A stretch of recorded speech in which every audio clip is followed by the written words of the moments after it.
Hey, what's up, everybody?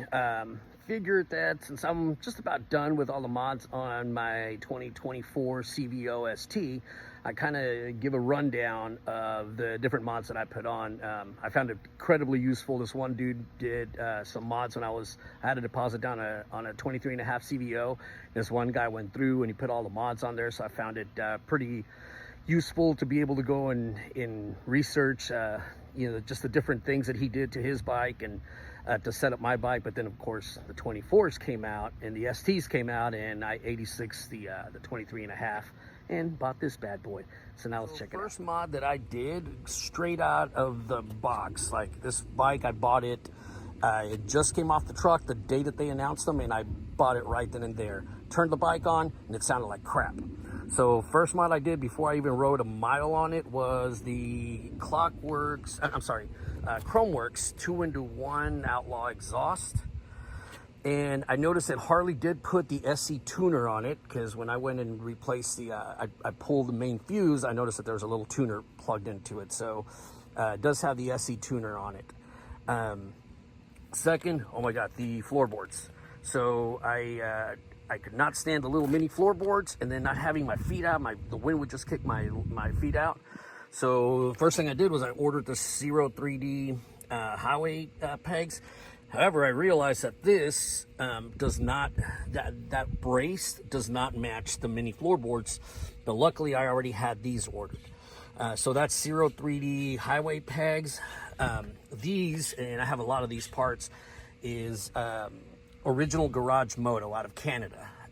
These, I mean, I absolutely love these. So I did the floorboards, highway pegs, brake, and I did their brake extender, because the other brake was like about here. So I always had to have my foot underneath it and then reach out above it to hit the brake. So I did their brake extender as well, and push the arm. It allows you to flip it up, down, and then out.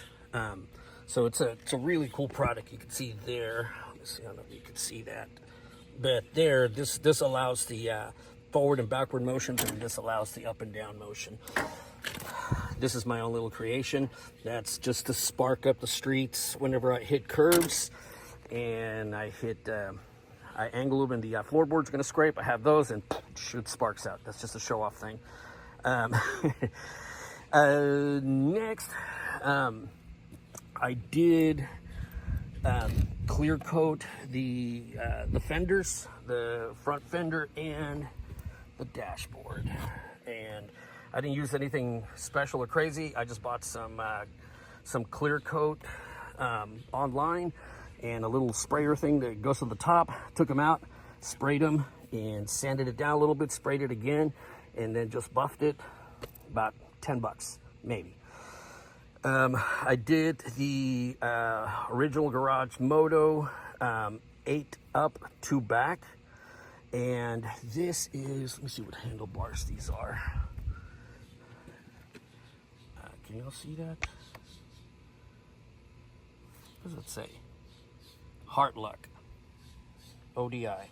Okay, so I guess they're the ODI Heartluck handlebars, because this didn't match the original ones, and I absolutely love them. They turned out great. I use the Rockform phone mount. It's magnetic, locks in. Plus I have them on my cars and all. I have the charger, and it's just a very clean setup. I put a little divot in there.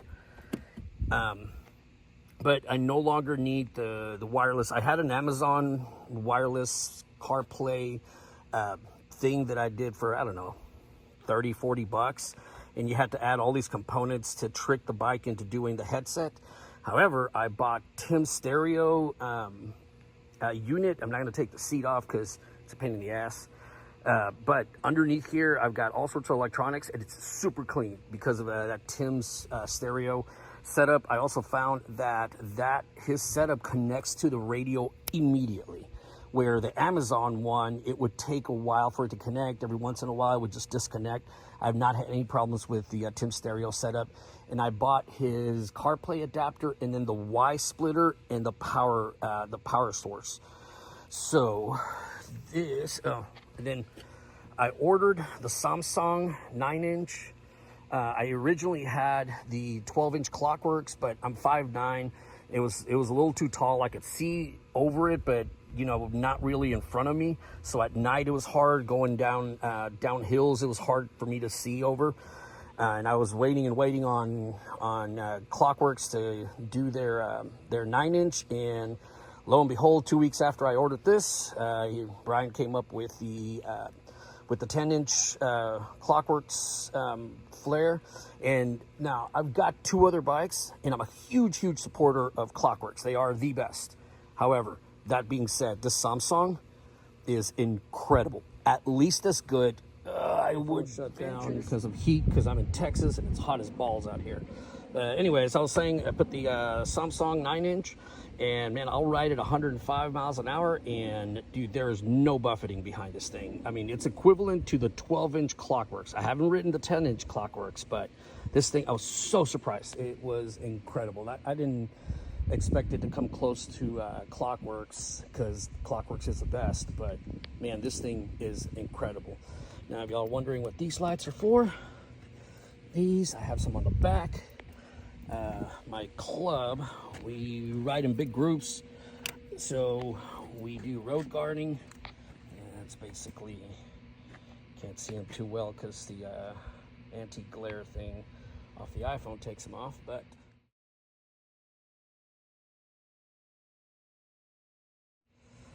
it's basically to let cars know that we are coming. And got the switches tied in down here, underglow, and the underglow turns red.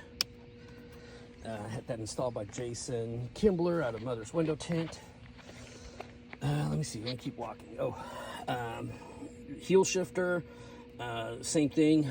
The OG Moto Garage, Original Garage Moto is the website. Got the rear crash bars installed. This seat is freaking phenomenal. I haven't had this redone yet, but he did like a carbon fiber type inlay. It's obviously not carbon fiber. He did an offset red racing stripes. This actually has airbags in it, so it is super comfortable. And that was made by Kevin Stockwell of American Drag Seats. Obviously, this whole thing is an add-on. So instead of going with the speaker lids in here and losing the space inside of there, I went with the speaker pods on the back end because I have a wife and she bitches if this shit's not comfortable. So anybody has a wife and they bitch, you know, if I can keep her happy, then she'll not bitch. Well, at least not about that. Other thing I did was Öhlins.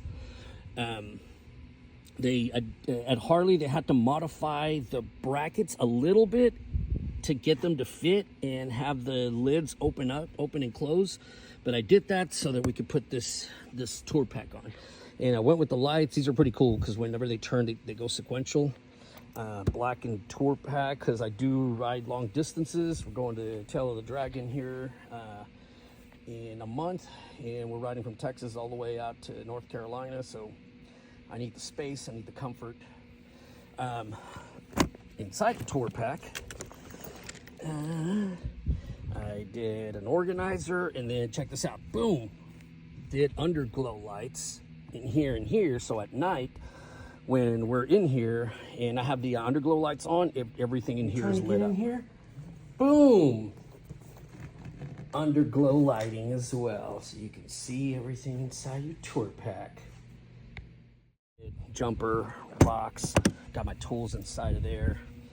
But I think that's about it. You know, obviously I showed you guys the those lights, but and then the other cool thing about the seat that Kevin did was this. He built this into the framework of the seat, so this does not have to have that bulky ass I don't know, that receiver that Harley puts that goes into the seats, and then you got to reach in there and then unclip it to pull it out. You know, it's just such a pain in the ass. I know because my Ultra has it and my Road King has it.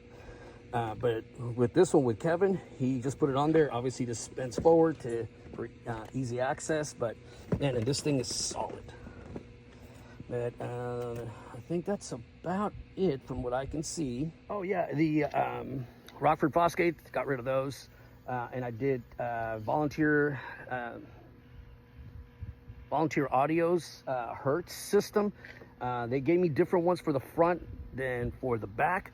These things are amazing. I mean, 100 miles an hour, I could hear the radio clearly, and man, you could have it all turned up. They will not blow. This amp does not have enough power to blow these speakers. They're actually overbuilt for this amp in anticipation of getting a new amp once they get all that figured out. But I think that's about most of all the modifications that I'm gonna do till something else comes up. Wife wants different highway pegs on the back, because she's uncomfortable. But happy wife, happy life. You know how that goes. Anyway, if you guys have any questions about the modifications, please hit me up, put them on the comments, and I'll talk to y'all later. Ride safe.